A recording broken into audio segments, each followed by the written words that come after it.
അവിനാശിയിലെ വാഹനാപകടവുമായി ബന്ധപ്പെട്ട വാർത്തകളിലേക്ക് തന്നെയാണ് ആദ്യം. ഡ്രൈവർക്കെതിരെ നടപടി.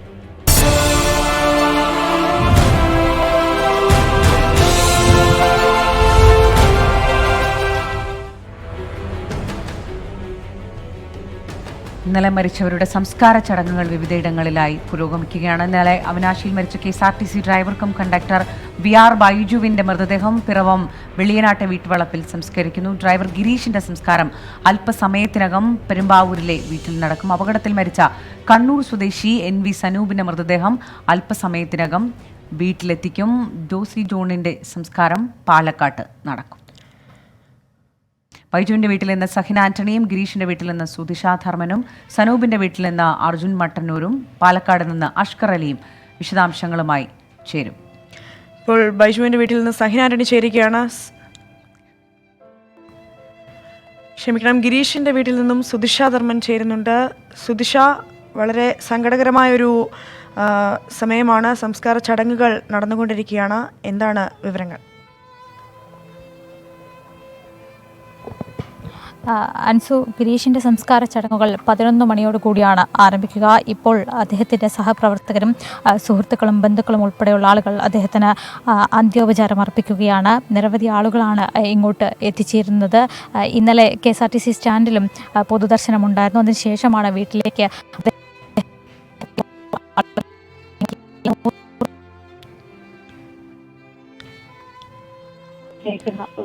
വളരെയധികം വൈകാരികപരമായ നിമിഷങ്ങളാണ് ഇവിടെ കടന്നുപോയിക്കൊണ്ടിരിക്കുന്നത്. വിശദാംശങ്ങൾ നൽകിക്കൊണ്ടിരിക്കുന്നത്. ഗിരീഷിന്റെ വീട്ടിൽ സംസ്കാര ചടങ്ങുകൾ പുരോഗമിക്കുകയാണ്.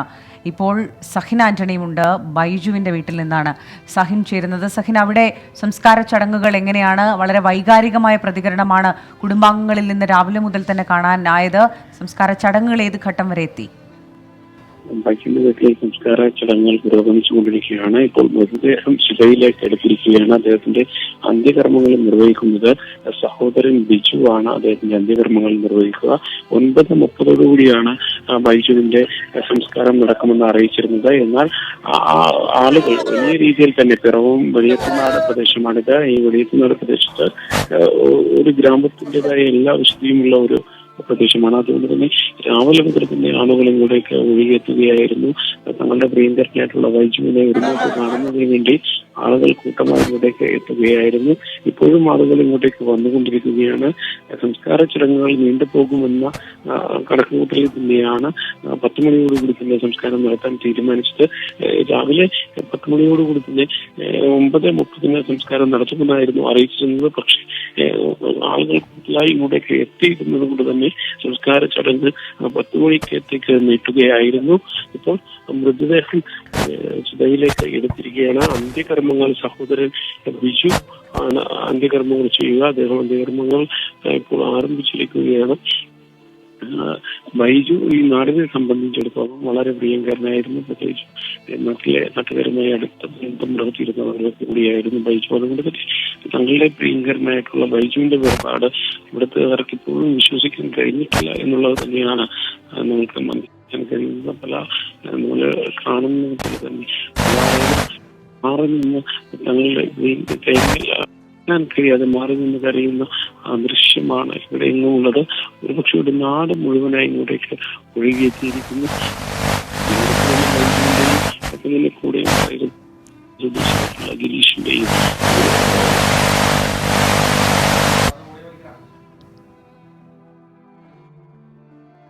ഡ്രൈവർ ഗിരീഷിന്റെയും കണ്ടക്ടർ ബൈജുവിന്റെയും സംസ്കാര ചടങ്ങുകളാണ് ഇരുവരുടെയും വീടിന് പരിസരത്തായി പുരോഗമിക്കുന്നത്. KSRTCയിലെ പൊതുദർശനത്തിന് ശേഷമാണ് സംസ്കാര ചടങ്ങുകൾ നടക്കുന്നത്. ഇപ്പോൾ ഗിരീഷിന്റെ വീട്ടിൽ നിന്ന് സുധിഷ കൂടി വീണ്ടും ചേരുന്നുണ്ട്. സുധിഷ, എങ്ങനെയാണ് സംസ്കാര ചടങ്ങുകൾ?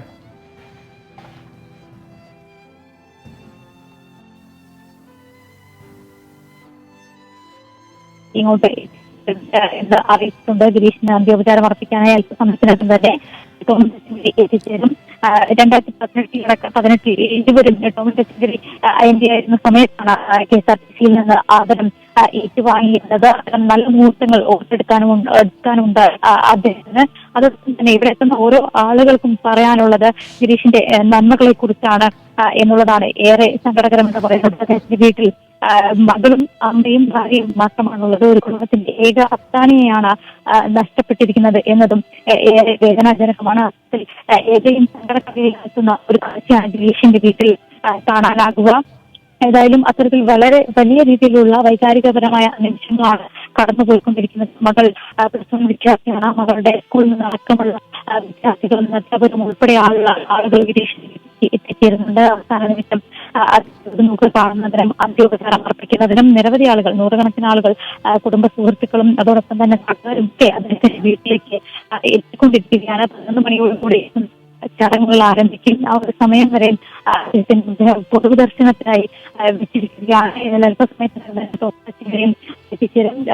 എറണാകുളം KSRTC പോലീസ് ജീവനക്കാരും സഹപ്രവർത്തകരായിട്ടുള്ള ആളുകളും ഒക്കെ തന്നെ ഇങ്ങോട്ട് എത്തിച്ചേരുന്നുണ്ട്. ബൈജുവിന്റെ മൃതദേഹം സംസ്കരിച്ച ശേഷം അവിടെ നിന്ന് ആളുകൾ ഇങ്ങോട്ട് എത്തിക്കൊണ്ടിരിക്കുന്നതേ ഉള്ളൂ. അത്തരത്തിൽ വലിയ രീതിയിലുള്ള വളരെ വൈകാരികപരമായ സന്താപങ്ങളിലൂടെയാണ് ഗിരീഷിന്റെ വീട് കടന്നുപോയിക്കൊണ്ടിരിക്കുന്നത്.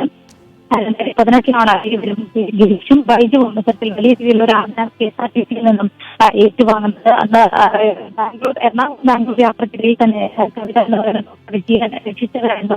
ഇരുവരും കവിത പോസ്റ്റ് ചെയ്യുകയും അത് ചെയ്യപ്പെടുകയും ആ ഒരു വളരെയധികം ചർച്ച ചെയ്യപ്പെടുകയും വളരെയധികം ആളുകൾ ചേർക്കുകയും ചെയ്തു. ശരി സുധിഷ, ഏതായാലും ഇന്നലെ അപകടത്തിൽ മരിച്ച KSRTC ഡ്രൈവറിന്റെയും കണ്ടക്ടറിന്റെയും ഗിരീഷിന്റെയും ബൈജുവിന്റെയും വീട്ടിൽ സംസ്കാര ചടങ്ങുകൾ പുരോഗമിക്കുകയാണ്. അതീവ വൈകാരികമായൊരു സാഹചര്യമാണ് ഇരുവരുടെയും വീടുകളിലുള്ളത്. KSRTCയിലെ പൊതുദർശനത്തിന് ശേഷമാണ് ഇപ്പോൾ സംസ്കാര ചടങ്ങുകൾ നടക്കുന്നത്. ഇപ്പോൾ പാലക്കാട് നിന്നും അഷ്കർ അലി കൂടി ചേരുന്നുണ്ട്. അഷ്കർ, 2 പേരിപ്പോഴും കോയമ്പത്തൂർ ആശുപത്രികളിൽ ഗുരുതരാവസ്ഥയിൽ തന്നെ കഴിയുകയാണ്. മറ്റൊന്നുള്ളത്, ഡ്രൈവർക്കെതിരെ മനഃപൂർവ്വമല്ലാത്ത നരഹത്യക്ക് കേസെടുത്തിട്ടുണ്ട്. ഈ വിഷയങ്ങളിൽ എന്താണ് പുതിയ വിവരങ്ങൾ? 4 പേരാണ് ഇപ്പോൾ നിലവിൽ തിരുപ്പൂരിൽ വിവിധ ആശുപത്രികളായി ചികിത്സയിൽ കഴിയുന്നത്. അതിൽ ഒരാളുടെ അവസ്ഥ ഇപ്പോഴും ഗുരുതരമായി തന്നെ തുടരുന്നു. സാരമായ പരിക്കുകളോട് തുടരുന്നു. മറ്റുള്ളവരെല്ലാം തന്നെ ഗുരുതരമായ പരിക്കുകളിൽ നിന്നും അതിജീവിച്ചു എന്നുള്ള കാര്യമാണ് ഇപ്പോൾ ജനപ്രതിനിധികൾ അടക്കമുള്ളവർ നമ്മളോട് വ്യക്തമാക്കിയിരിക്കുന്നത്. അതേസമയം തന്നെ അപകടത്തിന് കാരണമായ ഡ്രൈവറുമായി ബന്ധപ്പെട്ട കേസന്വേഷണം ഇപ്പോഴും പുരോഗമിക്കുകയാണ്. ഡ്രൈവർക്ക് ഹേമരാജിനെതിരെ മനഃപൂർവ്വമല്ലാത്ത നരഹത്യക്ക് ഒരു കേസ് ചുമത്തിയിട്ടുണ്ട്. അതേപോലെ തന്നെ അശ്രദ്ധ വാഹനമോടിക്കൽ ഉൾപ്പെടെയുള്ള വിവിധ വകുപ്പുകൾ ചുമത്തിക്കൊണ്ടാണ് ഡ്രൈവർ ഹേമരാജിനെതിരെ പോലീസ് കേസെടുത്തിരിക്കുന്നത്. അതുപോലെ ഈ നേരത്തെ ഉണ്ടായിരുന്ന മൊഴിയിൽ നിന്നും ഡ്രൈവർ തന്റെ കുറ്റസമ്മതം നടത്തുന്ന രീതിയിലേക്ക് മൊഴി മാറിയിട്ടുണ്ട്. കാരണം ഇന്നലെയൊക്കെ യന്ത്ര തകരാർ മൂലമാണെന്നും അതുപോലെ തന്നെ മറ്റ് കാര്യങ്ങൾ ചൂണ്ടിക്കാട്ടിയായിരുന്നു ഡ്രൈവറും അതുപോലെ തന്നെ ഡ്രൈവറുടെ ബന്ധുക്കളും പ്രതികരിച്ചിരുന്നത്. എന്നാൽ ഇന്ന് പോലീസ് നടത്തിയ ഈറോഡ് പോലീസിലെ തമിഴ്നാട്ടിലെ തന്നെ ഉന്നത പോലീസ് ഉദ്യോഗസ്ഥരുടെ സാന്നിധ്യത്തിൽ നടത്തിയ ചോദ്യം ചെയ്യലിൽ അദ്ദേഹം കുറ്റം സമ്മതിച്ചിരിക്കുന്നു. ഇല്ലെങ്കിൽ തന്റെ അശ്രദ്ധ ഒരു ഘട്ടത്തിലുണ്ടായി. ആ അശ്രദ്ധയുടെ മൂലം കണ്ടെയ്നർ ലോറി സൈഡിൽ ഡിവൈഡറിൽ ഇടിച്ചു കയറുകയും ടയർ പൊട്ടുകയുമാണ് ഉണ്ടായത്. ഈ സാഹചര്യത്തിൽ പിന്നീട് തനിക്ക് ലോറിയുടെ നിയന്ത്രണം നഷ്ടപ്പെടുകയും ചെയ്തു.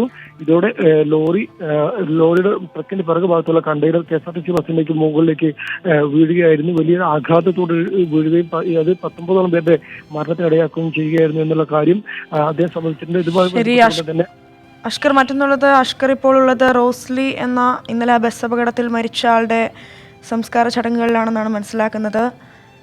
എങ്ങനെയാണ് ചടങ്ങുകൾ പുരോഗമിക്കുന്നത്? അൻഷു, ഇവിടെ പാലക്കാട് ചന്ദ്രനഗർ ശാന്തി കോളനിയിലാണ് റോസ്ലിയുടെ വീട്. അവിടെ റോസ്ലിയുടെ വീട്ടിൽ വെച്ചുകൊണ്ട് തന്നെ ഇപ്പോൾ അന്ത്യോപചാര ചടങ്ങുകളെല്ലാം തന്നെ പുരോഗമിച്ചുകൊണ്ടിരിക്കുന്നു. ബന്ധുക്കളും അതുപോലെ സുഹൃത്തുക്കളും ജനപ്രതിനിധികളും അടക്കം നിരവധി പേരാണ് ഈ അവസാന നിമിഷത്തിൽ വേദനയോടെ അല്ലെങ്കിൽ കണ്ണീരോടെ അന്ത്യോപചാരം ഇവിടെ അർപ്പിക്കാനെത്തിയിരിക്കുന്നത്. കോങ്ങാട് MLA KV വിജയദാസ്, അതുപോലെ തന്നെ Palakkad MLA Shafi Parambil, Palakkad MP VK Sreekandan ഉൾപ്പെടെ ജനപ്രതിനിധികളും അതുപോലെ തന്നെ പോലീസ് ഉദ്യോഗസ്ഥർ അടക്കം നിരവധി പേർ ഇവിടേക്ക് എത്തിയിരുന്നു. അതുപോലെ നിരവധി ബന്ധുക്കളും സുഹൃത്തുക്കളും ഉൾപ്പെടെയുള്ളവർ നിരവധി പേർ ഇവിടെ എത്തിയിട്ടുണ്ട്. ഇവരുടെ ഏകദേശം 11 മണിയോടുകൂടെ തന്നെ ചന്ദ്രനഗർ തിരുശാല പ്രൊവിഡൻഷ്യൽ ദേവാലയത്തിൽ ഇവരുടെ സംസ്കാര ചടങ്ങുകൾ നടത്തുമെന്നാണ് ബന്ധുക്കൾ നമ്മൾ അറിയിച്ചിരിക്കുന്നത്. അതുപോലെ തന്നെ അവരുടെ ശുശ്രൂഷയ്ക്ക് ശേഷം യാക്കര സെമിത്തേരിയിലായിരിക്കും സംസ്കാര ചടങ്ങുകൾ നടത്തുക എന്നുള്ള കാര്യവും ബന്ധുക്കൾ അറിയിച്ചിരുന്നു. കൃത്യം 11 മണിയോടുകൂടി തന്നെ സംസ്കാര ചടങ്ങുകൾ ആരംഭിക്കുമെന്ന് നമുക്ക് മനസ്സിലാക്കാൻ സാധിക്കുന്നത്. നിരവധി വൈദികരടക്കം ഒരുപാട് പേർ ഇവിടെ എത്തുകയും ഇവർക്ക് വേണ്ടി പ്രാർത്ഥിക്കുകയും പ്രാർത്ഥന ചടങ്ങുകൾ നടത്തുകയും ചെയ്തിരുന്നു. അത്തരത്തിൽ ഒരു വികാരപരമായ അല്ലെങ്കിൽ പ്രാർത്ഥനാപരമായ ഒരു അന്തരീക്ഷമാണ് ഇപ്പോൾ റോസ്ഗേഡ് പാലക്കാട് ചന്ദ്രനഗറിലുള്ള റോസ്ഗേഡ് വീട്ടിൽ കാണാൻ കഴിയുന്നത്. കഴിഞ്ഞ ദിവസം ബാംഗ്ലൂരിലേക്ക് മരുമകൾ സോനയുടെ ചില സർട്ടിഫിക്കറ്റുകൾ ലഭ്യമാക്കുന്നതിനാവശ്യമായും അവർക്ക് വിദേശ ജോലിയുമായി ബന്ധപ്പെട്ട ചില കാര്യങ്ങൾ ചെയ്യുന്നതിനുമായിരുന്നു റോസ്ഗേഡ് ബാംഗ്ലൂരിലേക്ക് പോയത്. ബാംഗ്ലൂരിൽ നിന്നും തിരിച്ചു വരുന്ന വഴിയിൽ അവിനാശി ബസ് അപകടത്തിൽ പെട്ടെന്നുണ്ടായ അപകടത്തിൽ നിര്യാതയുമാവുകയായിരുന്നു. ഈ ഒരു ദുരന്ത സാഹചര്യത്തിലാണ് ഇപ്പോൾ കുടുംബം അതിന്റെ ആ ഒരു ആഘാതം ഇപ്പോഴും കുടുംബത്തെ സംബന്ധിച്ച് മുറ്റും അറിയിട്ടില്ല. എന്തായാലും വൈദികരും അതുപോലെ തന്നെ ബന്ധുക്കളും സുഹൃത്തുക്കളും അടക്കം ജനപ്രതിനിധികളടക്കം നിരവധി പേർ ഇവിടെ വീട്ടിലെത്തിച്ചേർന്നിട്ടുണ്ട്. ഇവരെ എല്ലാവരും ഇപ്പോൾ അന്ത്യോപചാരം അർപ്പിക്കുന്ന ചടങ്ങുകൾ പുരോഗമിച്ചുകൊണ്ടിരിക്കുകയാണ്. ശരി അഷ്കർ, കണ്ണൂരിൽ മരിച്ച സനൂപിന്റെ വീട്ടിൽ നിന്ന് അർജുൻ മട്ടന്നൂരും ചേരുന്നുണ്ട്. അർജുൻ, എല്ലായിടത്തു നിന്നും സങ്കടകരമായ കാഴ്ചകളാണ്. ഉറ്റവരുടെ വേർപാട് ഉൾക്കൊള്ളാൻ കഴിയാതെയാണ് ബന്ധുക്കളും ഉറ്റവരും എല്ലാം ഉള്ളത്. ഈ സനൂപിന്റെ വീട്ടിൽ സംസ്കാരം എപ്പോഴാണ്? സനൂപിന്റെ ഇത് സംബന്ധിച്ചുള്ള വിവരങ്ങൾ എന്താണ്? സനൂപിൻ്റെ മൃതദേഹം പയ്യന്നൂർ കാനത്തെ വീട്ടിലേക്ക് അല്പസമയത്തിനകം എത്തിക്കുകയുള്ളൂ. ഇപ്പോൾ ഞാൻ നിൽക്കുന്നത് പയ്യന്നൂരിലെ പ്രിയദർശിനി ആശുപത്രിയിലാണ്. അവിടെയാണ് സനൂപിൻ്റെ മൃതദേഹം ഇപ്പോൾ സൂക്ഷിച്ചിരിക്കുന്നത്. അദ്ദേഹത്തിൻ്റെ സഹോദരി ഭർത്താവടക്കം ഗൾഫിൽ നിന്നും എത്താനുണ്ട്. അതുകൊണ്ട് തന്നെ അതിനുശേഷം മാത്രമായിരിക്കും വീട്ടിലേക്ക് മൃതദേഹം കൊണ്ടുപോവുക. 10 മണിയോടുകൂടി കാനത്തെ ബ്രദേഴ്സ് ക്ലബ്ബിൽ പൊതുദർശനത്തിൽ എത്തിക്കുമെന്നായിരുന്നു നേരത്തെ അറിയിച്ചിരുന്നത്. എന്നാൽ സഹോദരി ഭർത്താവ് ഇപ്പോഴും എത്തിയിട്ടില്ല. അതുകൊണ്ട് തന്നെ മൃതദേഹം അങ്ങോട്ട് കൊണ്ടുപോകാൻ വൈകുകയാണ്. അവിടെ പൊതുദർശനത്തിന് വെച്ച ശേഷമായിരിക്കും കാനത്തിൽ തൊട്ടടുത്തുള്ള സംസ്കാര ചടങ്ങുകൾ നടക്കുക. തൻ്റെ പ്രതിഷ്ഠ വധുവിനെ കാണാൻ വേണ്ടി എറണാകുളത്തേക്ക് വരുമ്പോഴാണ് സനൂപ് ഈ അപകടത്തിൽ പെട്ടത്. അദ്ദേഹത്തിൻ്റെ കല്യാണം ഈ ഏപ്രിൽ മാസം നിശ്ചയിച്ചിരിക്കുകയായിരുന്നു. മാത്രവുമല്ല അദ്ദേഹത്തിൻ്റെ വീട് പണി അടക്കം പുരോഗമിക്കുകയായിരുന്നു. ഇതിനിടയിൽ എറണാകുളത്ത് ജോലി ചെയ്യുകയായിരുന്ന പ്രതിസുത വധുവിനെ കാണാൻ വേണ്ടി അദ്ദേഹം ബസ്സിൽ ബാംഗ്ലൂരിൽ നിന്നും എറണാകുളത്തേക്ക് പോകുക ഒരു ആഘാതം. കണ്ണൂരിൽ നിന്നുള്ള വിവരങ്ങളാണ് അർജുൻ നൽകുന്നത്. കണ്ണൂരിൽ മരിച്ച സനൂപിൻ്റെ വീട്ടിലേക്ക് അല്പസമയത്തിനകം മൃതദേഹം കൊണ്ടുപോകും. ഇപ്പോൾ ആശുപത്രിയിലാണ് മൃതദേഹം സൂക്ഷിച്ചിരിക്കുന്നത്. സഹോദരനടക്കം വിദേശത്ത് നിന്ന് വരാനുള്ളതിനാൽ സംസ്കാര ചടങ്ങുകൾ അല്പം വൈകിയായിരിക്കും ഉണ്ടാവുക.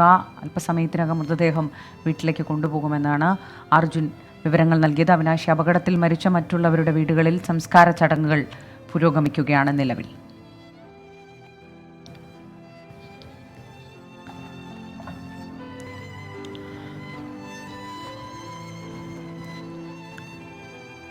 സുധിഷ ധർമ്മൻ ചേരുന്നുണ്ട് ഗിരീഷിന്റെ വീട്ടിൽ നിന്നും. സുധിഷ, സംസ്കാര ചടങ്ങുകൾ പൂർത്തിയായി കഴിഞ്ഞോ? ഇനി സംസ്കാര ചടങ്ങുകൾ അതിനുള്ള കർമ്മങ്ങൾ ഇവിടെ ആരംഭിച്ചിട്ടുണ്ട്. 11 മണിക്കാണ് അദ്ദേഹത്തിന്റെ മൃതദേഹം വീട്ടിൽ നിന്നെടുക്കുക. അതിനുശേഷം SNDP ശ്മശാനത്തിൽ സംസ്കരിക്കുകയും ചെയ്യും. കർമ്മങ്ങൾ ആരംഭിച്ചിട്ടുണ്ട്. നിലവിൽ ആളുകളെല്ലാം തന്നെ ഇങ്ങോട്ട് എത്തിക്കൊണ്ടിരിക്കുകയാണ്. ഇന്നലെ രാത്രി KSRTC സ്റ്റാൻഡിൽ എറണാകുളം KSRTC സ്റ്റാൻഡിൽ അദ്ദേഹത്തിന്റെ മൃതദേഹം അവിടെ നിന്ന് പൊതുദർശനത്തിന് വെച്ച ശേഷം രാത്രി 12 മണിയോടുകൂടിയാണ് വീട്ടിലേക്ക് എത്തിച്ചത്. ആ ഒരു നിമിഷം കൊണ്ട് തന്നെ അടുത്ത സുഹൃത്തുക്കളും ബന്ധുക്കളും ഉൾപ്പെടെയുള്ള ആളുകൾ, നാട്ടുകാർ ഉൾപ്പെടെ ഇങ്ങോട്ട് അദ്ദേഹത്തിന് അന്ത്യോപചാരം അർപ്പിക്കാൻ എത്തിക്കൊണ്ടിരിക്കുകയാണ്. ഇപ്പോഴും ഇങ്ങോട്ട് ആളുകൾ എത്തിക്കൊണ്ടിരിക്കുകയാണ്. 11 മണിക്ക് രാവിലെയായിരുന്നു നേരത്തെ നിശ്ചയിച്ചിരുന്നത്.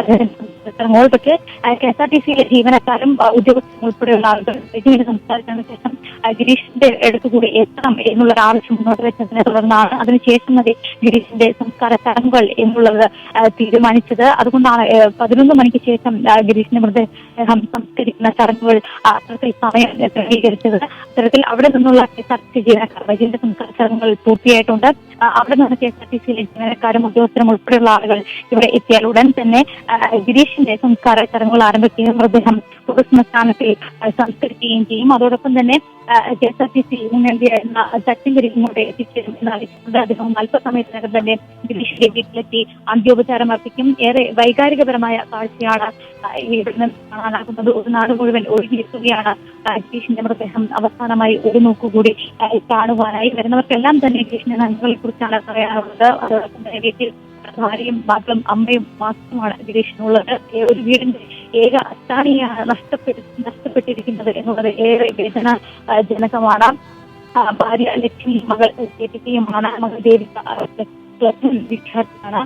മകളുടെ സ്കൂളിൽ നിന്നടക്കമുള്ള വിദ്യാർത്ഥികളും അധ്യാപകരും ഉൾപ്പെടെയുള്ള ആളുകൾ ഗിരീഷിന്റെ മൃതദേഹത്തിന് അന്ത്യോപചാരം അർപ്പിക്കാൻ എത്തിയിട്ടുണ്ട്. അതോടൊപ്പം രണ്ടാമത്തെ കാര്യം പൊതുപ്രവർത്തകരടക്കമുള്ള ആളുകൾ എത്തിക്കൊണ്ടിരിക്കുന്നു. അത്തരത്തിൽ വളരെയധികം വൈകാരികപരമായ വിഷയങ്ങളിലൂടെയാണ് കടന്നുപോകുന്നത്. അതോടൊപ്പം തന്നെ KSRTCയെ സംബന്ധിച്ചിടത്തോളം KSRTCയുടെ വാഹനം ഉയർത്തിയ 2 ജീവനക്കാരായിരുന്നു ഗിരീഷും അതുപോലെ തന്നെ ബൈജുവും. അത്തരത്തിൽ KSRTCയെ സംബന്ധിച്ചിടത്തോളം സഹപ്രവർത്തകർക്ക് തന്നെ വലിയ വേദനയാണ് ഇരുവരുടെയും വിയോഗത്തിൽ ഉണ്ടായിരിക്കുന്നത് എന്ന് വരുന്ന എല്ലാം തന്നെ പങ്കുവയ്ക്കുന്നു. അതോടൊപ്പം തന്നെ അന്ത്യോപചാരം അർപ്പിക്കാൻ ഇങ്ങോട്ട് എത്തിക്കൊണ്ടിരിക്കുകയാണ്. 11 മണിക്ക് തന്നെ. ശരി സുധിഷ, ഗിരീഷിൻ്റെ വീട്ടിൽ 11 മണിയോടെ സംസ്കാര ചടങ്ങുകൾ പൂർത്തിയാകുമെന്നാണ് മനസ്സിലാക്കുന്നത്. ബൈജുവിൻ്റെ വീട്ടിൽ നിന്നും സഹിൻ ആന്റണി കൂടി ചേരുകയാണ്. സഹിൻ, അപ്രതീക്ഷിതമായൊരു വിയോഗമാണ് ഉണ്ടായിരിക്കുന്നത്. KSRTCയുടെ മികച്ച സേവനത്തിന് അർഹരായവരിൽ ഒരാൾ കൂടിയാണ് ബൈജു. വളരെ വികാരപരമായൊരു അന്തരീക്ഷമാണ് അവിടെ ഉള്ളത്. സംസ്കാര ചടങ്ങുകൾ ഇപ്പോൾ പുരോഗമിക്കുകയാണ്. ചടങ്ങുകളേറെക്കുറെ പൂർത്തിയായി കഴിഞ്ഞിരിക്കുന്നു. അദ്ദേഹത്തിന്റെ അന്ത്യകർമ്മങ്ങൾ ചെയ്തത് അദ്ദേഹത്തിന്റെ സഹോദരനായിട്ടുള്ള ബിജുവാണ്. അന്ത്യകർമ്മങ്ങളെല്ലാം ചെയ്ത് അദ്ദേഹത്തിന്റെ മൃതദേഹത്തിന് അല്ലെങ്കിൽ ചിതയ്ക്ക് തീ കൊളുത്തിയിരിക്കുകയാണ്. എന്തായാലും നേരത്തെ സൂചിപ്പിച്ചതുപോലെ തന്നെ വളരെ വികാര നിർഭരമായ ഒരു നിമിഷങ്ങളിലൂടെയാണ് ഈ പ്രദേശം ഇപ്പോൾ കടന്നുപോയിക്കൊണ്ടിരിക്കുന്നത്. പിറവം വെളിയനാട് പ്രത്യേകിച്ച് ഒരു ഗ്രാമപ്രദേശമാണ്. ഇവിടുത്തെ കൂടുതൽ ആളുകൾ ഇങ്ങോട്ടേക്ക് അദ്ദേഹത്തെ VR ബൈജു എന്ന് പറയുന്നത് ഈ പ്രദേശത്ത് തന്നെ എല്ലാവരുമായി അടുത്ത ബന്ധം പുലർത്തിയിരുന്ന ഒരു വ്യക്തിയായിരുന്നു. അതുകൊണ്ട് തന്നെ നാട്ടുകാർക്ക് ഏറെ പ്രിയങ്കരനായിരുന്നു VR ബൈജു. VR ബൈജുവിനെ കാണാൻ ഈ പ്രദേശം തന്നെ ഒഴുകിയെത്തുന്ന ഒരു കാഴ്ചയാണ് ഇന്ന് ഇവിടെ നിന്നും കാണാൻ കഴിഞ്ഞത്. തങ്ങളുടെ പ്രിയങ്കരനായിട്ടുള്ള ബൈജു ഇപ്പോഴും തങ്ങളിൽ നിന്ന് വേർപെട്ടു പോയി എന്ന് നാട്ടുകാർക്കും ഒപ്പം തന്നെ ബന്ധുക്കൾക്കും വിശ്വസിക്കാൻ കഴിഞ്ഞിട്ടില്ല എന്നുള്ളതാണ് മനസ്സിലാക്കാൻ കഴിയുന്നതും. കാരണം എപ്പോഴും ഈ പ്രദേശത്തെ ആളുകളുമായി അടുത്തിടപഴകിയിരുന്ന അല്ലെങ്കിൽ ഈ വഴിയെല്ലാം കടന്നു പോകുമ്പോൾ ആളുകളുമായി കുശലം പറഞ്ഞ് കടന്നു പോകുന്ന ബൈജു, ആ ബൈജുവിന്റെ വിയോഗം അതുകൊണ്ട് തന്നെ ഇവിടെ എല്ലാം വളരെ വികാര നിർഭരമായ ഒരു കാഴ്ചയാണ് ഇവിടെ നിന്നുമെല്ലാം ഉള്ളത്. ആളുകൾ മാറി നിന്ന് കരച്ചിൽ അല്ലെങ്കിൽ അവരുടെ ഒരു വിങ്ങൽ മനസ്സിൽ ഒതുക്കി നിൽക്കുന്ന ഒരു കാഴ്ച ചില ആളുകൾ പൊട്ടിക്കരയുന്നുണ്ട്. എന്തായാലും ബൈജുവിനെ സംബന്ധിച്ച് നാട്ടുകാർക്ക് വളരെ നല്ല അഭിപ്രായം ഉണ്ടായിരുന്ന, നാട്ടുകാരോടെല്ലാം നന്നായി ഇടപഴകിയിരുന്ന ഒരു ചെറുപ്പക്കാരനായിരുന്നു ബൈജു. മാത്രമല്ല KSRTCക്കും ഇത്തരത്തിലുള്ള ഒരു അഭിപ്രായമാണ് അദ്ദേഹത്തെ കുറിച്ചുള്ളത്. KSRTC അഭിമാനമായ 2 ചെറുപ്പക്കാരായിരുന്നു ഗിരീഷും ഒപ്പം തന്നെ ബൈജു. നന്നായി ജോലിയെടുക്കുന്ന KSRTCയുടെ അഭിമാനം ഉയർത്തുന്ന രീതിയിൽ ജോലിയെടുത്തിരുന്ന 2 പേർ. അതിൽ ഒരാളുടെ മൃതദേഹമാണ് ഇപ്പോൾ അല്ലെങ്കിൽ അതിന്റെ ചിതയ്ക്കാണ് തീ കൊളുത്തിയിരിക്കുന്നത്. ബൈജുവിന്റെ സഹോദരനായിട്ടുള്ള ബിജു ആയിരുന്നു അല്പനേരം മുൻപ് അന്ത്യകർമ്മങ്ങൾ ചെയ്തത്. ഇപ്പോൾ ചിത കത്തിക്കൊണ്ടിരിക്കുകയാണ്.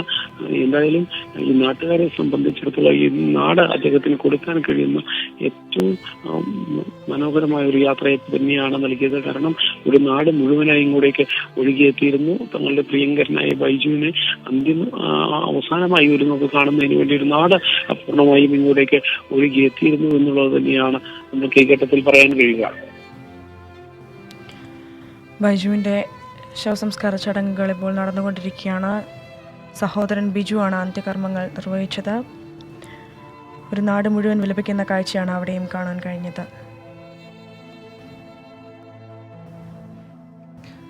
സഹിൻ സൂചിപ്പിച്ചതുപോലെ ഈ KSRTCയിൽ മികച്ച സേവനത്തിനുള്ള അംഗീകാരം നേടിയ 2 പേരാണ് ബൈജുവും ഗിരീഷും. സഹപ്രവർത്തകരടക്കം വീട്ടിലേക്കും എത്തിയിരുന്നോ ബൈജുവിനെ അവസാനമായി കാണാൻ? സഹപ്രവർത്തകർ ഇന്നലെ വൈകുന്നേരം മുതൽ തന്നെ ഇവിടെ ഉണ്ടായിരുന്നു. KSRTC ഡിപ്പോയിലെ ഒട്ടുമിക്ക ജീവനക്കാരും ഇവിടേക്ക് എത്തിയിരുന്നു. കാരണം ബൈജുവിനെ സംബന്ധിച്ചിടത്തോളം അദ്ദേഹം സംഘടനാപരമായും സഹപ്രവർത്തകരുമായി അടുത്ത ബന്ധം പുലർത്തിയിരുന്ന ഒരു വ്യക്തിയാണ്. അതുമാത്രമല്ല KSRTCയുടെ നന്മയ്ക്ക് വേണ്ടി അല്ലെങ്കിൽ KSRTCയുടെ വളർച്ചയ്ക്ക് വേണ്ടി നന്നായി പ്രയത്നിച്ചുകൊണ്ടിരുന്ന രണ്ട് ചെറുപ്പക്കാരായിരുന്നു ഗിരീഷും ബൈജു. നമ്മളെല്ലാം നവമാധ്യമങ്ങളിലൂടെ അടക്കം ഇവരുടെ നന്മകളെ കുറിച്ച് അറിഞ്ഞതാണ്. അത് തന്നെയാണ് കൂടുതലായി ചർച്ച ചെയ്യപ്പെട്ടതും. ഒരുപക്ഷെ KSRTCക്ക് ഉണ്ടാകുന്ന വലിയ നഷ്ടം എന്ന് തന്നെ ഈ രണ്ടുപേരുടെയും വിയോഗത്തെ നമ്മൾ കാണേണ്ടി വരും. പ്രത്യേകിച്ചും ബൈജുവിനെ സംബന്ധിച്ചിടത്തോളം ബൈജു നാട്ടുകാർക്ക് കൂടി ഏറെ പ്രിയങ്കരനായിരുന്നു. നാട്ടുകാരെ ഒരു നാട് മുഴുവനായി ഇങ്ങോട്ടേക്ക് ഒഴുകിയെത്തുന്ന ഒരു കാഴ്ച തന്നെയാണ്. ബൈജുവിന്റെ വീട് പ്രധാന റോഡിൽ നിന്നും വളരെ ഉള്ളിലേക്ക് കയറിയാണ് അദ്ദേഹത്തിന്റെ വീട് നിൽക്കുന്നത്. അവിടേക്ക് നാട്ടുകാർ കിലോമീറ്ററുകളോളം നടന്നാണ് നാട്ടുകാരെത്തിയത്. അതുകൊണ്ട് തന്നെ അവിടെ എല്ലാം ആളുകൾ തിങ്ങി നിൽക്കുന്ന ഒരു കാഴ്ച. ഒരു നാട് അദ്ദേഹത്തിന് കൊടുക്കാൻ കഴിയുന്ന ഏറ്റവും നല്ല ഒരു യാത്രയെ അദ്ദേഹത്തിന് നൽകിയിരിക്കുന്നു. പക്ഷെ ഈ നാടിനുണ്ടായ വലിയ നഷ്ടം തന്നെയായിട്ടാണ് ബൈജുവിന്റെ വിയോഗത്തെ നാട്ടുകാർ കാണുന്നത്. നാട്ടുകാരോടെല്ലാം വളരെ അടുത്ത് ഇടപഴകിക്കൊണ്ടിരുന്ന ഒരാൾ കൂടിയായിരുന്നു ബൈജു. മാത്രമല്ല ഇപ്പോഴും ബൈജുവിന്റെ ഒരു വിയോഗം ആർക്കും അംഗീകരിക്കാനോ അല്ലെങ്കിൽ അവർക്ക് അത് ഉൾക്കൊള്ളാനോ കഴിഞ്ഞിട്ടില്ല എന്നുള്ളതാണ്. അദ്ദേഹത്തിന്റെ സുഹൃത്തുക്കളെല്ലാം തന്നെ വികാര നിർഭരമായ ഒരു നിമിഷത്തിലൂടെയാണ് ഇപ്പോൾ കടന്നുപോയിക്കൊണ്ടിരിക്കുന്ന ആ കുടുംബം. പ്രത്യേകിച്ച് ആ കുടുംബത്തിന്റെ ഒരു അത്താണി തന്നെയായിരുന്നു ബൈജു. മകളെയും ഭാര്യയെയും സംബന്ധിച്ചിടത്തോളം ബൈജു ഏക പ്രതീക്ഷയായിരുന്നു. ആ പ്രതീക്ഷ കൂടി ഇല്ലാതെയായിരിക്കുന്നു എന്നുള്ളതാണ് ഈ ഘട്ടത്തിൽ പറയാൻ കഴിയുക. ഒപ്പം തന്നെ നന്നായി KSRTCക്ക് വേണ്ടി ജോലിയെടുത്തിരുന്ന ഒരു ചെറുപ്പക്കാരൻ അദ്ദേഹം ഈ നാട് വിട്ടു പോയിരിക്കുന്നു. അദ്ദേഹം എന്നേക്കുമായി നമ്മളിൽ നിന്ന് യാത്രയായിരിക്കുന്നു. പക്ഷെ ഈ നാടിന് താങ്ങാൻ കഴിയാത്ത ഒരു വിയോഗം തന്നെയായിട്ടാണ് ഇതിനെ കരുതേണ്ടത്. അദ്ദേഹത്തിന്റെ സഹോദരനാണ് അല്പനേരം മുൻപ് അന്ത്യകർമ്മങ്ങൾ, സഹോദരൻ ബിജുവാണ് അന്ത്യകർമ്മങ്ങളെല്ലാം ചെയ്തത്. ചിതയ്ക്ക് തീ കൊളുത്തിയത്. ഇപ്പോൾ അദ്ദേഹത്തിന്റെ സംസ്കാര ചടങ്ങുകൾ ഏറെക്കുറെ കഴിഞ്ഞിരിക്കുന്നു. ശരി സഹിൻ, ഇപ്പോൾ തൃശ്ശൂരിൽ മരിച്ച ഹനീഷിൻ്റെ വീട്ടിൽ നിന്നും ദീപക് മലയമ്മ കൂടി ചേരുകയാണ്. ദീപക്, ഒരുപാട് സ്വപ്നങ്ങൾ ബാക്കി വെച്ചുകൊണ്ടാണ് ഹനീഷും യാത്രയായിരിക്കുന്നത്. എന്താണ് വീട്ടിൽ നിന്ന് നൽകാൻ കഴിയുന്ന വിവരങ്ങൾ? എപ്പോഴാണ് സംസ്കാര ചടങ്ങുകൾ നടക്കുക? ഹനീഷിനെ സംബന്ധിച്ച് പറയുകയാണെങ്കിൽ 25 വയസ്സുകാരനാണ് അദ്ദേഹം. ഇന്നലെ അദ്ദേഹത്തിൻ്റെ സുഹൃത്തിൻ്റെ വീട്ടിൽ, പ്രത്യേകിച്ച് സുഹൃത്തിൻ്റെ വിവാഹത്തിൻ്റെ എൻഗേജ്മെൻറ്റുമായി ബന്ധപ്പെട്ടുകൊണ്ട് ആ ചടങ്ങിൽ പങ്കെടുക്കുന്നതിന് വേണ്ടിയായിരുന്നു ഹനീഷ് ബാംഗ്ലൂരിൽ നിന്ന് യാത്ര തിരിച്ചിട്ടുണ്ടായിരുന്നത്. ഏതാണ്ട് പുലർച്ചയോടുകൂടി ഇവിടെ എത്തുമെന്നുള്ള കണക്കുകൂട്ടലിൽ തിരിച്ച യാത്ര പക്ഷേ ഇവിടേക്ക് ജീവച്ഛവമായി എത്തേണ്ട ഒരു സാഹചര്യത്തിലേക്ക് കാര്യങ്ങൾ മാറി എന്നുള്ളതാണ്. ഹനീഷിനെ സംബന്ധിച്ച് നാടക പ്രവർത്തനങ്ങളിൽ ഉൾപ്പെടെ സജീവ പ്രവർത്തനം നടത്തിയ ഒരു വ്യക്തിത്വമാണ്. ഈ നാടിന് അത്രത്തോളം പരിചിതമായ ഒരു മുഖം കൂടിയാണ്. കഴിഞ്ഞ 3 മാസം മുൻപാണ് അദ്ദേഹം വിവാഹിതനാകുന്നത്. അതൊരു പ്രണയവിവാഹം കൂടിയായിരുന്നു. അദ്ദേഹത്തിൻ്റെ ഭാര്യയെ കൂടി കൂട്ടി ഇത്തരത്തിൽ ഒരു ചടങ്ങിൽ പങ്കെടുക്കുക, ഒപ്പം ഇവിടെ നടക്കുന്ന ക്ഷേത്രവുമായി ബന്ധപ്പെട്ട ഒരു ചടങ്ങിൽ ഉൾപ്പെടെ പങ്കെടുക്കണമെന്നുള്ള മോഹവുമായിട്ടായിരുന്നു ഹനീഷിൻ്റെ യാത്ര. ബാംഗ്ലൂരിലെ ഒരു സ്വകാര്യ കമ്പനിയിൽ ജോലി ചെയ്തിരുന്ന ഹനീഷിന് പക്ഷേ ആ യാത്ര പൂർണ്ണമാക്കാൻ സാധിച്ചിട്ടില്ല എന്നുള്ളത് തന്നെയാണ് ഒരു വസ്തുത. ഒപ്പം ഹനീഷിൻ്റെ വീട് എന്ന് പറയുന്നത് നിലവിൽ ഒരു വാടക വീട്ടിലാണ് താമസിക്കുന്നത്. അദ്ദേഹം മുൻപ് ഉണ്ടായിരുന്ന അടാട്ട് പ്രദേശത്തായിരുന്നു താമസിച്ചിരുന്നത്. പിന്നീട് അവിടെ നിന്നും വാടക വീട്ടിലേക്ക് മാറേണ്ട ഒരു സാഹചര്യം നിലവിൽ വന്നു. ഹനീഷിൻ്റെ ജോലി ബാംഗ്ലൂരിലായതിൽ കൊണ്ട് തന്നെ ആ ഒരു പണത്തിൻ്റെ പിൻബലത്തിലായിരുന്നു കുടുംബം മുന്നോട്ട് പോയിട്ടുണ്ടായിരുന്നത്. ആ ഒരു അത്താണി കൂടി തകർന്നിരിക്കുന്നു എന്ന് ഈ ഒരു ഘട്ടത്തിൽ പറയേണ്ടി വരും. അത്രത്തോളം വേദനാജനകമായ ഒരു അവസ്ഥ തന്നെയാണ് വീടിൻ്റെ പുറത്തെല്ലാം തന്നെ നമുക്ക് കാണാൻ സാധിക്കുന്നത്. സുഹൃത്തുക്കളടക്കമുള്ള നിരവധി ആളുകൾ ഇവിടേക്ക് എത്തിയിട്ടുണ്ട്. വലിയ ശ്മശാനഭൂകത ഇവിടെ തളം കെട്ടി നിൽക്കുന്നുമുണ്ട്. അല്പസമയത്തിനകം, അതായത് 12 മണിയോട് കൂടിയായിരിക്കും തൃശ്ശൂർ പാറമേക്കാവ് ശാന്തിഘട്ടിൽ സംസ്കാര ചടങ്ങുകൾ നടക്കുക എന്നതാണ്. ഒപ്പം ജില്ലയിലെ മറ്റ് ആളുകളുടെ വിവരങ്ങളിലേക്ക് കൂടി പോവുകയാണെങ്കിൽ അനു എന്ന് പറയുന്നത് എരുമപ്പെട്ടി സ്വദേശിയാണ്. അനു 25 വയസ്സുകാരി തന്നെയാണ്. അവർ ഈ പറഞ്ഞതുപോലെ തന്നെ ഒരു മാസം മുൻപ് വിവാഹിതയായതാണ്. ഭർത്താവിനെ ഖത്തറിലേക്ക് യാത്ര അയക്കുന്നതിന് വേണ്ടി 2 ദിവസത്തെ ലീവിന് നാട്ടിലേക്ക് വന്നതായിരുന്നു. പക്ഷേ അനുവിനും എരുമപ്പെട്ടിയിലേക്ക് എത്താൻ സാധിച്ചില്ല. പ്രിയതമനെ യാത്രയാക്കാൻ വേണ്ടി എത്താൻ സാധിച്ചില്ല എന്നുള്ളത് തന്നെയാണ്. അനുവിൻ്റെ സംസ്കാര ചടങ്ങുകൾ 1 മണിക്കൂറിനകം ഈയാലിലുള്ള പള്ളിയിലാണ് ക്രമീകരിച്ചിരിക്കുന്നത്. ഇന്നലെ ഇന്നലെ തന്നെ നസീഫ് അണ്ടത്തോട് സ്വദേശി നസീഫിൻ്റെ സംസ്കാര ചടങ്ങുകൾ പൂർത്തിയാക്കിയിട്ടുണ്ടായിരുന്നു. നസീഫ് ഇതുപോലെ തന്നെ സമാനമായ രീതിയിൽ ഏറെ വേദനിപ്പിക്കുന്ന കഥകളാണ് ഈ ഓരോ മരണത്തിന് കീഴിലും ഉള്ളത് എന്നുള്ളതാണ് ഏറ്റവും വേദനാജനകമായ കാര്യം. കാരണം നസീഫ് എന്ന് പറയുന്ന യുവാവ് അദ്ദേഹത്തിൻ്റെ സഹോദരൻ്റെ വീട്ടിൽ താമസമാക്കുന്ന സഹോദരൻ വീടെടുത്ത് പുതിയ വീട്ടിലേക്ക് താമസം മാറുന്നതിൻ്റെ ചടങ്ങിൽ പങ്കെടുക്കുന്നതിന് ആ ഒരു കാഴ്ച കാണുന്നതിന് വേണ്ടി വന്നതായിരുന്നു. പക്ഷേ നസീഫിനും ഈ പറഞ്ഞതുപോലെ തന്നെ ഇവിടേക്ക് എത്തിച്ചേരാൻ സാധിച്ചില്ല. നസീഫിൻ്റെ മൃതശരീരം ഏതാണ്ട് രാത്രി 10 മണിയോടുകൂടിയാണ് സ്വദേശത്തേക്ക് എത്തിച്ചത്.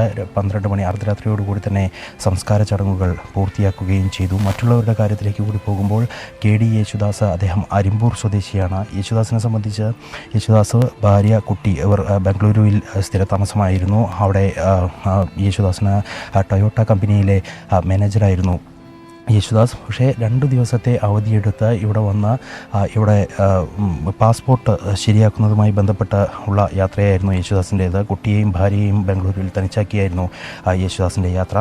പക്ഷേ ആ യാത്ര ലക്ഷ്യം കണ്ടില്ല. ഒപ്പം ആ കുഞ്ഞിനും ഒപ്പം ഭാര്യയ്ക്കും ആരുമില്ലാത്ത അവസ്ഥയിലേക്ക് കാര്യങ്ങളെ കൊണ്ടെത്തിക്കുന്നതുമായിരുന്നു യേശുദാസിൻ്റെ മരണം. അല്പസമയത്തിനകം അരിമ്പൂർ കപ്പൽപ്പള്ളിയിൽ യേശുദാസിൻ്റെ സംസ്കാര ചടങ്ങുകൾ നടക്കും എന്നുള്ളതാണ്.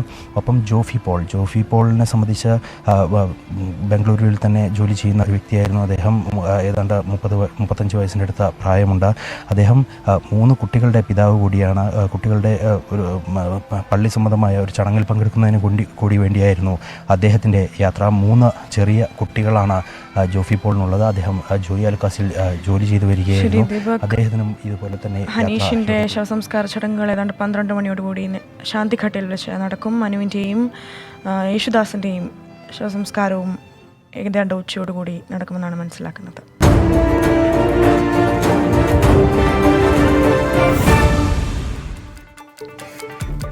ന്യൂസ് ട്രാക്കിലേക്ക് വീണ്ടും സ്വാഗതം. അവിനാശിയിൽ വാഹനാപകടത്തിൽ മരിച്ചവരുടെ സംസ്കാര ചടങ്ങുകൾ വിവിധയിടങ്ങളിൽ പുരോഗമിക്കുകയാണ്. അതിന്റെ വിശദാംശങ്ങളിലേക്ക് തന്നെയാണ്. പാലക്കാട് മരിച്ച റോസ്ലിയുടെ ഭവനത്തിൽ നിന്നും അഷ്കർ അലി ചേരുന്നുണ്ട്. അഷ്കർ, റോസ്ലിയുടെ സംസ്കാര ചടങ്ങുകൾ എപ്പോഴാണ് ആരംഭിക്കുക? വിവരങ്ങൾ. 11 മണിക്ക് തന്നെ റോസ്ലിയുടെ സംസ്കാര ചടങ്ങുകൾ ആരംഭിക്കും എന്നാണ് ബന്ധുക്കൾ വ്യക്തമാക്കിയിരിക്കുന്നത്. 11 മണിക്ക് പാലക്കാട് ചന്ദ്രനഗറിൽ തിരുവുശാല പ്രൊവിഡൻഷ്യൽ ദേവാലയത്തിൽ വെച്ച് ശുശ്രൂഷ കർമ്മങ്ങൾ നടക്കും. അതിനുശേഷം ജാക്കര സെമിത്തേരിയിൽ വെച്ചാണ് സംസ്കരിക്കുക. നേരത്തെ തന്നെ നിരവധി ആളുകളാണ് ഇതുമായി ബന്ധപ്പെട്ടുകൊണ്ട് റോസ്ലിയുടെ വീട്ടുകളിലേക്ക് ബന്ധുക്കളും സുഹൃത്തുക്കളും അയൽവാസികളും അടക്കം നിരവധി പേരാണ് വീട്ടിലേക്ക് എത്തിക്കൊണ്ടിരിക്കുന്നത്. വിവിധ ജനപ്രതിനിധികളടക്കമുള്ളവർ, പോലീസ് ഉദ്യോഗസ്ഥരടക്കമുള്ളവർ, ബന്ധപ്പെട്ട അധികാരികളെല്ലാം തന്നെ ഇവിടെ റോസ്ലിയുടെ വീട്ടിൽ എത്തിച്ചേരുന്നിരുന്നു. നേരത്തെ കോങ്ങാട് മണ്ഡലം MLA KV Vijayadas, Palakkad MLA Shafi Parambil, അതുപോലെ പാലക്കാട് മണ്ഡലം MP VK ശ്രീകണ്ഠൻ ഉൾപ്പെടെയുള്ള നിരവധി ജനപ്രതിനിധികളും രാഷ്ട്രീയ സാമൂഹ്യ രംഗത്ത് പ്രവർത്തിക്കുന്ന നിരവധി ആളുകളും ഇവിടെ റോസ്ലിയുടെ വീട്ടിൽ വന്നിരുന്നു. ഇപ്പോൾ അതുപോലെ തന്നെ സമീപത്തെ ദേവാലയങ്ങളിൽ നിന്നുള്ള വൈദികന്മാർ ഇവിടെ എത്തുകയും പ്രാർത്ഥനാ ചടങ്ങുകൾക്ക് നേതൃത്വം നൽകുകയും ചെയ്തിരുന്നു. ഇപ്പോൾ അന്ത്യോപചാര ചടങ്ങുകൾ അർപ്പിച്ചുകൊണ്ടിരിക്കുകയാണ്. നിരവധി ബന്ധുക്കളും സുഹൃത്തുക്കളും അടക്കമുള്ളവർ ഇവിടെ എത്തിയ റോസ്ലിക്ക് അന്ത്യോപചാരം അർപ്പിക്കുന്നുണ്ട്. കഴിഞ്ഞ ദിവസം മരുമകളുടെ വിദേശ ജോലിക്ക് ആവശ്യാർത്ഥം ചില സർട്ടിഫിക്കറ്റുകൾ ലഭ്യമാക്കുന്നതിന് വേണ്ടിയായിരുന്നു റോസ്ലി ബംഗളൂരുവിൽ പോയത്. അങ്ങനെ ബംഗളൂരിൽ പോയി മടങ്ങുന്നതിനിടെയാണ് അവിനാശിയിലുണ്ടായ അപകടത്തിൽ ഇത്തരത്തിലൊരു ദുരന്തം സംഭവിച്ചത്. ഇന്നലെ വൈകുന്നേരത്തോടുകൂടി തന്നെ പോസ്റ്റ്മോർട്ടം നടപടികൾ പൂർത്തിയാക്കി മൃതദേഹം പാലക്കാട് ചന്ദ്രനഗറുള്ള വീട്ടിലെത്തിച്ചിരുന്നു. ഇന്ന് രാവിലെ മുതൽ തന്നെ ഇന്നലെ രാത്രി നിരവധി ആളുകളാണ് റോസ്ലിയുടെ വീട്ടിലേക്ക് അന്ത്യോപചാരം അർപ്പിക്കാൻ വേണ്ടി എത്തിയിരുന്നത്. ഇപ്പോഴും അയൽവാസികളും അതുപോലെ തന്നെ ബന്ധുക്കളും സുഹൃത്തുക്കളും അടക്കം നിരവധി പേർ റോസ്ലിയുടെ വീട്ടിലേക്ക് വന്നിരിക്കുന്നു. ഈ വീടിന്റെ മുഴുവൻ വീടും അതിന്റെ മുറ്റവും പരിസരവും എല്ലാം തന്നെ നിറയെ ആളുകളെ കൊണ്ട് തിങ്ങി നിറഞ്ഞ ഒരു കാഴ്ചയാണ് നമുക്ക് കാണാൻ കഴിയുന്നത്. ഇപ്പോൾ അന്ത്യോപചാരം അർപ്പിക്കുന്നതിന്റെ ഭാഗമായി തന്നെ പ്രാർത്ഥനകൾ നടത്തിക്കൊണ്ടിരിക്കുകയാണ്. ഏതാനും സമയത്തിനകം തന്നെ ഇവിടെ നിന്നും മൃതദേഹം പ്രൊവിഡൻഷ്യൽ ദേവാലയത്തിലേക്ക് കൊണ്ടുപോകും എന്നാണ് ബന്ധുക്കൾ പറഞ്ഞിരിക്കുന്നത്. റോസ്ലിയുമായി ബന്ധപ്പെട്ട ഇല്ലെങ്കിൽ റോസ്ലിയുടെ ജീവിത സാഹചര്യം ഇടപഴകിയിരുന്ന നിരവധി ആളുകൾ, റോസ്ലിയുമായി വ്യക്തിബന്ധം പ്രവർത്തിക്കുന്നവരടക്കം, സുഹൃത്തുക്കളടക്കം, ബന്ധുക്കളടക്കം നിരവധി പേർ ഇവിടെ എത്തിയിട്ടുണ്ട്. ഇവരെല്ലാവരും ഇപ്പോൾ അന്ത്യോപചാര ചടങ്ങുകൾക്ക് ഇല്ലെങ്കിൽ അന്ത്യോപചാരം അർപ്പിക്കാൻ വേണ്ടി കാത്തു നിൽക്കുന്ന ഒരു നമുക്ക് കാണാൻ കഴിയുന്നത്. അതുപോലെ തന്നെ ബന്ധുക്കളായി എത്തുന്ന പലരും കരഞ്ഞുകൊണ്ട് ഇല്ലെങ്കിൽ കണ്ണീർ വാർത്തുകൊണ്ട് അവരുടെ വേദന പ്രകടിപ്പിക്കുന്നതും നമുക്ക് ഇവിടെ കാണാൻ കഴിയുന്നു. അത്തരത്തിൽ ഒരു ദുഃഖസാന്ദ്രമായ അല്ലെങ്കിൽ വികാരബദ്ധമായ ഒരു അന്തരീക്ഷമാണ് റോസ്ലിയുടെ വീട്ടിലും ഇപ്പോൾ ഉള്ളത്.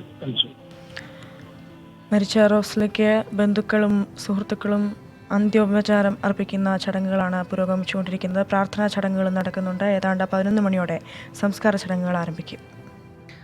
തൃശ്ശൂരിൽ മരിച്ച ഹനീഷിന്റെ വീട്ടിൽ നിന്നും ദീപക് കൂടി ചേരുന്നുണ്ട്. ദീപക്, സംസ്കാര ചടങ്ങുകൾ അല്പസമയം കഴിഞ്ഞാണ് ഉണ്ടാവുകയെന്നാണ് ദീപക് നേരത്തെ റിപ്പോർട്ട് ചെയ്തത്. ഇപ്പോൾ പൊതുദർശനം അടക്കമുള്ള കാര്യങ്ങൾ എങ്ങനെയാണ് പുരോഗമിക്കുന്നത്? നിലവിൽ വീടിൻ്റെ അകത്താണ് മൃതദേഹമുള്ളത്. അല്പസമയത്തിനകം തന്നെ മൃതദേഹം പുറത്തേക്ക് എടുക്കും. അതായത് ഏതാണ്ട് 11 മണിയോടുകൂടിയായിരിക്കും പുറത്തേക്ക് മൃതദേഹം എടുക്കുക. തുടർന്ന് പാറമേക്കാവ് ശാന്തിഘട്ടിലാണ് ഹനീഷിൻ്റെ സംസ്കാര ചടങ്ങുകൾ നിശ്ചയിച്ചിരിക്കുന്നത്. കാരണം നിലവിൽ അവർ താമസിക്കുന്നത് ഒരു വാടക വീട്ടിലാണ്. അതുകൊണ്ട് തന്നെ അവിടെ അത്തരത്തിൽ സൗകര്യങ്ങൾ ഒന്നും തന്നെ ഇല്ല എന്നുള്ളതാണ്. ഒപ്പം ഹനീഷിന് ബന്ധുക്കളായി ഒരുപാട് പേർ ഉണ്ടെങ്കിൽ പോലും ആരും ഈ അടുത്ത പ്രദേശത്ത് ഉള്ളവരല്ല എന്നുള്ളത് കൂടിയാണ്. പാലക്കാട് നിന്ന് മുൻകാലങ്ങളിൽ ഇവിടേക്ക് വന്ന് താമസമാക്കിയ അംഗങ്ങളാണ്. ഒപ്പം ഹനീഷിനെ സംബന്ധിച്ച് വലിയ സ്വപ്നങ്ങൾ ഒന്നും തന്നെ യാഥാർത്ഥ്യമാക്കാൻ കഴിയാതെ ഉള്ള ഒരു യാത്രയാണ് എന്ന് പറയേണ്ടി വരും. കാരണം 25 വയസ്സിനിടയ്ക്ക് തന്നെ ചെയ്യാൻ കഴിയുന്ന കാര്യങ്ങളെല്ലാം തന്നെ, പ്രത്യേകിച്ച് കലാപരമായും എല്ലാം തന്നെ അദ്ദേഹം കഴിവ് പ്രകടിപ്പിച്ചിട്ടുണ്ടായിരുന്നു. ജോലി സംബന്ധമായി കഴിഞ്ഞ 4 വർഷത്തോളമായി ബാംഗ്ലൂരുവിലെ കമ്പനിയിൽ ജോലിയിലായിരുന്നു. ആ ജോലിക്കിടെയാണ് പ്രണയവും ഒപ്പം അദ്ദേഹത്തിൻ്റെ വിവാഹവും എല്ലാം തന്നെ ഉണ്ടാകുന്നത്. ആ വിവാഹം കഴിഞ്ഞ 3 മാസക്കാലത്തിനിടയ്ക്ക് തന്നെ അദ്ദേഹത്തിന് ആ ഒരു ബന്ധത്തിൽ നിന്ന് അല്ലെങ്കിൽ ആ കുടുംബത്തിൽ നിന്ന് വിട്ടുപോകേണ്ട സാഹചര്യം ഉണ്ടായി എന്നുള്ളതാണ് ഏറ്റവും വേദനാജനകമായ കാര്യം. സമാനമായ കഥകൾ തന്നെയാണ് ഓരോ ജീവിതങ്ങൾക്ക് പിന്നിലും, അല്ലെങ്കിൽ വിട്ടുപിരിഞ്ഞു പോയിരിക്കുന്ന ഓരോരുത്തരുടെയും ജീവിതങ്ങൾക്ക് പിന്നിലെന്ന് നമുക്ക് പറയേണ്ടി വരും. ഒരുപക്ഷെ നമുക്കൊപ്പം ഇപ്പോൾ ഹനീഷിൻ്റെ സുഹൃത്ത് കൂടി ചേരുന്നുണ്ട്. എങ്ങനെയായിരുന്നു ഹനീഷ് ഈ നാട്ടിൽ?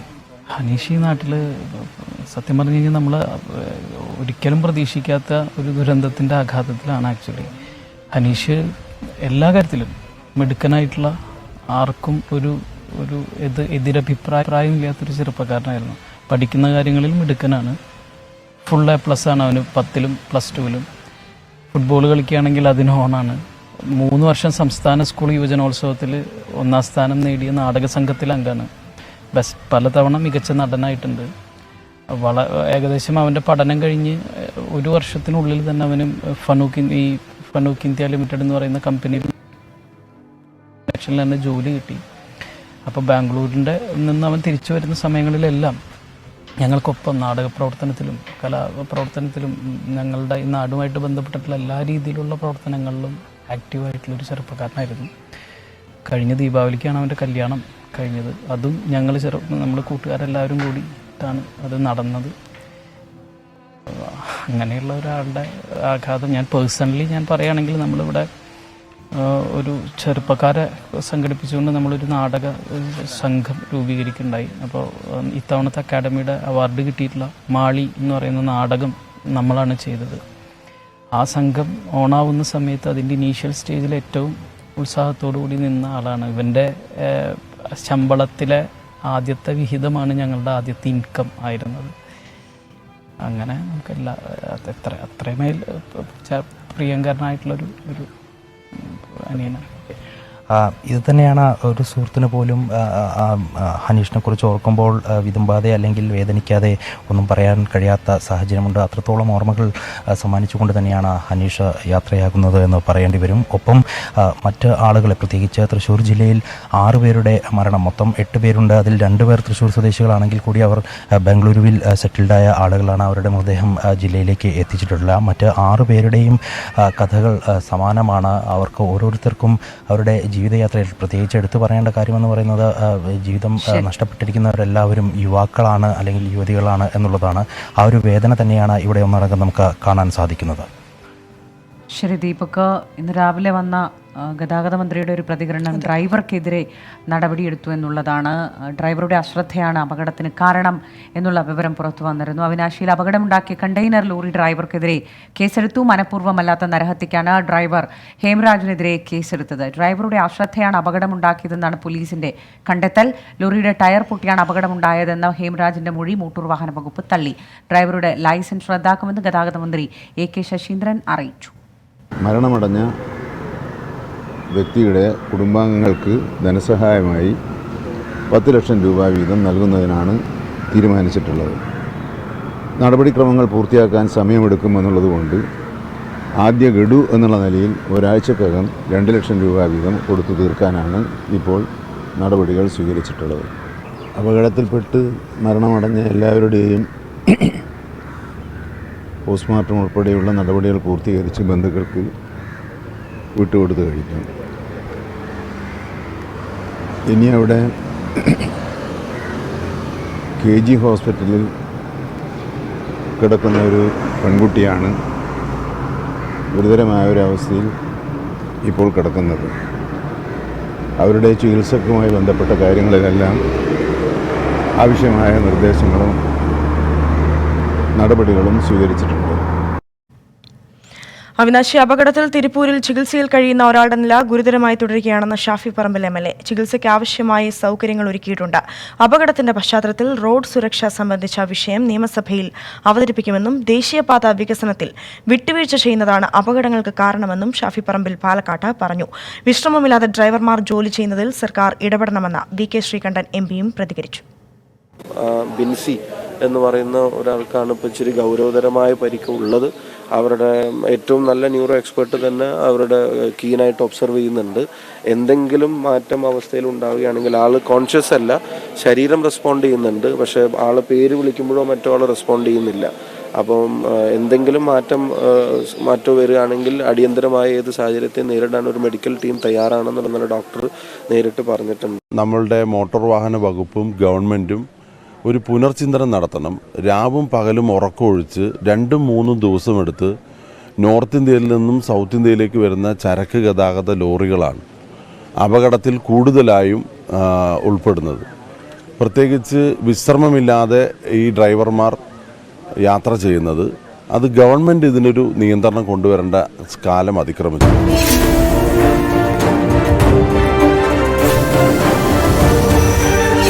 You are watching 24.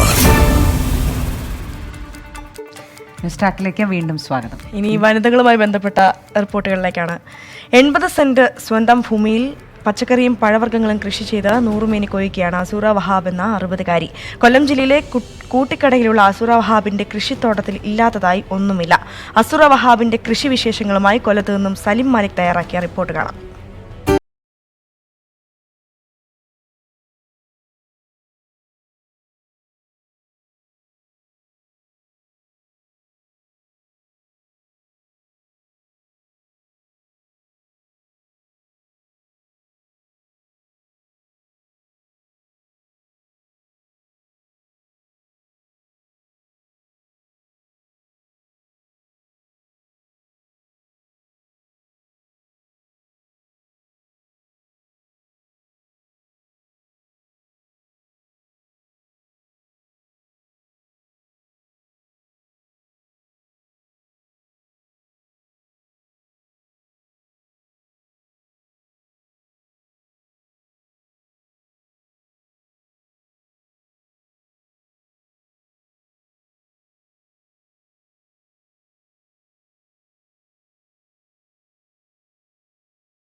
ഇവിടെ സ്ഥാനമേയില്ല.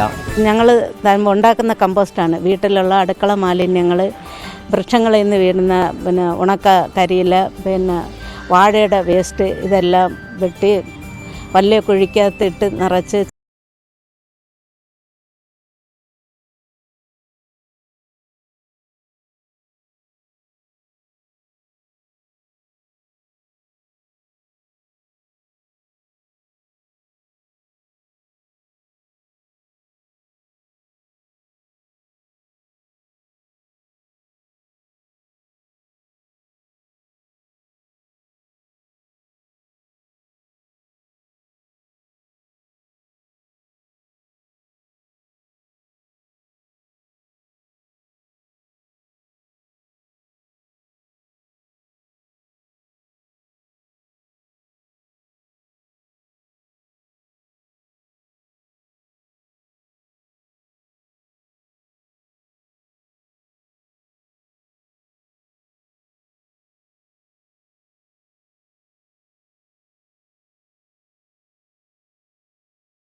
ഇനി ആലപ്പുഴയിൽ നിന്നുള്ള ഒരു റിപ്പോർട്ടിലേക്കാണ്. അധികൃതരുടെ കനിവിനായി കാത്തിരിക്കുകയാണ് നിരവധി പേരെ അറിവിന്റെ അക്ഷര വെളിച്ചത്തിലേക്ക് കൈപിടിച്ച് നടത്തിയ ഒരു അധ്യാപിക. ആലപ്പുഴ നരകത്തറ മേരിക്കുട്ടി ടീച്ചറാണ് വീട്ടിലേക്കുള്ള വഴിക്കായി പ്രതീക്ഷയോടെ കാത്തിരിക്കുന്നത്.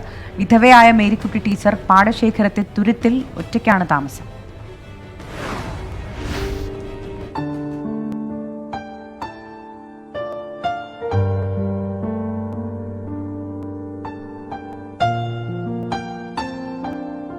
ചുവപ്പ് നാടയും സാങ്കേതിക കുരുക്കുകളും നിരാലംബയായ ഒരു ടീച്ചറമ്മയുടെ ജീവിതവഴി തന്നെ തടസ്സപ്പെടുത്തി നിൽക്കുന്നതിന്റെ നേർചിത്രമാണിത്. വർഷങ്ങൾക്ക് മുൻപ് നാട്ടിൽ റോഡിനായുള്ള ശ്രമങ്ങൾ ആരംഭിച്ചപ്പോൾ സ്വന്തം ഭൂമി റോഡിനു വേണ്ടി വെട്ടി നൽകിയവരാണ് നാരകത്തറ പാത്തേരിൽ മേരിക്കുട്ടി ടീച്ചറുടെ കുടുംബം. കാവാലം കൃഷ്ണപുരത്ത് നിന്ന് വെളിയനാട് മാടത്തിലക്കൽ ഭാഗത്തേക്കുള്ള ടാറിട്ട റോഡ് പോകുന്നത് ടീച്ചറുടെ നിലത്തുകൂടിയാണ്. എന്നാൽ സ്വന്തം വീട്ടിലേക്കുള്ള വഴിയെന്ന സ്വപ്നം സഫലീകരിക്കാനാകാതെ കോഴിച്ചാൽ പാടശേഖരത്തെ വെള്ളക്കെട്ടിനുള്ളിലെ ഈ തുരുത്തിൽ ഒറ്റപ്പെട്ട് കഴിയുകയാണ് മേരിക്കുട്ടി ടീച്ചർ. പണ്ട് ഞങ്ങളുടെ സ്ഥലം എടുത്താണ് റോഡ് ഉണ്ടാക്കാൻ വേണ്ടിയിട്ട് കൊടുത്തത്. വേറെ ആരും കൊടുക്കാനില്ലായിരുന്നു. അപ്പോൾ ഈ പദ്ധതി നടപ്പിലാകത്തില്ലെന്ന് പറഞ്ഞ കാരണം ഞങ്ങൾ പിന്നെ കൊടുത്തു. അങ്ങനെയല്ല ആളൊന്ന് കുറ്റിയൊക്കെ ഇട്ട് പോയി കുറേ നാൾ കഴിഞ്ഞ് വന്ന് റോഡ് വന്നു കഴിഞ്ഞപ്പം ഞങ്ങളുടെ ഇതിലെങ്ങും അല്ല വരുന്നത്. എന്നാന്ന് ഞങ്ങൾക്കറിയത്തില്ല. ആരോട് ചോദിച്ചാലും ഒന്നും പറയത്തുമില്ല. അങ്ങനെ അത് വന്നു. അത് കഴിഞ്ഞപ്പോൾ സ്വന്തം നിലത്തിൽ കൂടി ഒരു വഴി ഇങ്ങോട്ട് ഉണ്ടാക്കാൻ നോക്കിയിട്ട് അതിനും അതിന് അനുവാദം തരത്തില്ല. നിലം നികത്തരുതെന്നാണ് പറയുന്നത്. അധ്യാപകനായിരുന്ന ഭർത്താവ് ജോസഫ് നേരത്തെ മരിച്ചു. മക്കളില്ലാത്തതിനാൽ ഒറ്റയ്ക്കാണ് കഴിയുന്നത്. ആകെ കൂട്ടിനുള്ളത് ടിപ്പു എന്ന ഈ വളർത്തുനായ മാത്രം. പുരയിടത്തിലൂടെ പോകേണ്ടിയിരുന്ന റോഡ് അലൈൻമെന്റ് മാറ്റം വരുത്തിയതിനെ തുടർന്ന് ഏതാനും മീറ്റർ അകലെ കൂടിയാണ് പോകുന്നത്. ഇപ്പോൾ ഉപയോഗിച്ചുകൊണ്ടിരിക്കുന്ന നടവഴിയാകട്ടെ ഒരാൾക്ക് നടന്നു പോകാൻ കഴിയാത്ത വിധം ഇടുങ്ങിയതുമാണ്. രോഗവും പ്രായാധിക്യവും തളർത്തിയ ടീച്ചർക്ക് ഈ വഴി കൊണ്ട് ഒരു പ്രയോജനവുമില്ല. നെൽവയലിലൂടെ കടന്നു പോകുന്ന റോഡിനെ പുരയിടവുമായി ബന്ധിപ്പിക്കാൻ വഴി അനുവദിക്കണമെന്ന യാചനയുമായി ടീച്ചർ കയറിയിറങ്ങാത്ത ഓഫീസുകളില്ല. വയൽ നികത്താനുള്ള അനുമതി കിട്ടാത്തത് കൊണ്ടുള്ള ബുദ്ധിമുട്ടിലാണ് നിൽക്കുന്നത്. പലയിടത്തും അപേക്ഷ കൊടുത്തും ഒക്കെ കാര്യങ്ങളൊക്കെ ചെയ്ത് ഇതും അനുമതി ആയിട്ടില്ല. വീട്ടിലേക്ക് വഴിയെന്ന സ്വപ്നം പൂവണിയുമോ എന്ന ആശങ്കയുണ്ടെങ്കിലും മേരിക്കുട്ടി ടീച്ചർ പ്രതീക്ഷ കൈവിടുന്നില്ല. കാരണം മക്കളെപ്പോലെ സ്നേഹിക്കുന്ന ശിക്ഷ സമ്പത്തുള്ള ടീച്ചർക്ക് കാരുണ്യത്തിന്റെ കൈകൾ എവിടെ നിന്നെങ്കിലും തേടി വരുമെന്ന വിശ്വാസം തന്നെ. അലോഷിക്കൊപ്പം ആലപ്പുഴയിൽ നിന്നും രഞ്ജിത്ത്, 24. പത്മശ്രീ പുരസ്കാരം ലഭിച്ചതിനു ശേഷം ചിലർക്ക് തന്നോട് അമർഷവും വൈരാഗ്യവും എന്ന വനമുത്തശ്ശി ലക്ഷ്മിക്കുട്ടിയമ്മ. തന്റെ വീട്ടിലെ സംഭാവന പെട്ടിയടക്കം മോഷണം പോയതായും ലക്ഷ്മിക്കുട്ടിയമ്മ 24-നോട് മനസ്സ് തുറന്നു. പശ്ചിമഘട്ടത്തിലെ 500-ലധികം അപൂർവ ഇനം ഔഷധ സസ്യങ്ങളെക്കുറിച്ച് അറിയാം പഴയ ഈ 8ാം ക്ലാസ്സുകാരിക്ക്. പാരമ്പര്യ ചികിത്സാ വിദ്യകൾ പഠിക്കാൻ ആദിവാസി വിഭാഗത്തിൽ നിന്ന് ആരും മുന്നോട്ട് വരുന്നില്ലെന്ന പരാതിയുമുണ്ട് 2018-ലെ ഈ പത്മശ്രീ ജേതാവിന്. തിരുവനന്തപുരം കല്ലാർ മുട്ടമൂടെത്തിയാൽ കാടിനുള്ളിലെ മരങ്ങളും വള്ളികളും തെളിച്ചു തരും ലക്ഷ്മിക്കുട്ടിയമ്മയുടെ വീട്ടിലേക്കുള്ള വഴി. കാട്ടുമരുന്നും നാട്ടുമരുന്നും ചേർത്ത പാരമ്പര്യ ചികിത്സാരീതിയാണ് ഇവിടെ.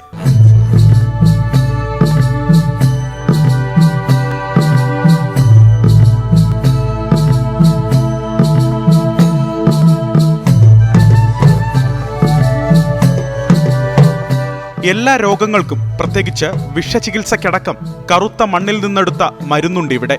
കാട്ടറിവുകളുടെ കലവറയ്ക്ക് 45 വർഷത്തെ സേവനം കണക്കിലെടുത്താണ് രാജ്യം പത്മശ്രീ നൽകി ആദരിച്ചത്. തന്നെ കാണാൻ എത്തുന്നവരുടെ എണ്ണം 10 മടങ്ങ് കൂടിയിട്ടുണ്ട്. പക്ഷേ ഊരിൽ നിന്ന് തന്നെ ചിലർ തനിക്കെതിരെ തിരിഞ്ഞിട്ടുണ്ടെന്ന ദുഃഖം മറച്ചു വെക്കുന്നില്ല ലക്ഷ്മിക്കുട്ടിയമ്മ. അതിൽ അന്നേ അമർഷമുണ്ട് ഇവിടെയുള്ള വൈദ്യന്മാർക്കുമൊക്കെ. പക്ഷേ ഇവിടെ വരുന്ന രോഗികളെ തന്നെ ഞാൻ അടുത്തുള്ള വൈദ്യന്മാരുടെ അടുക്കലേക്ക് പറഞ്ഞുവിടാനാണ് ശ്രമിക്കാറ്. നമ്മളാരെയും ദ്രോഹിക്കുന്നില്ല.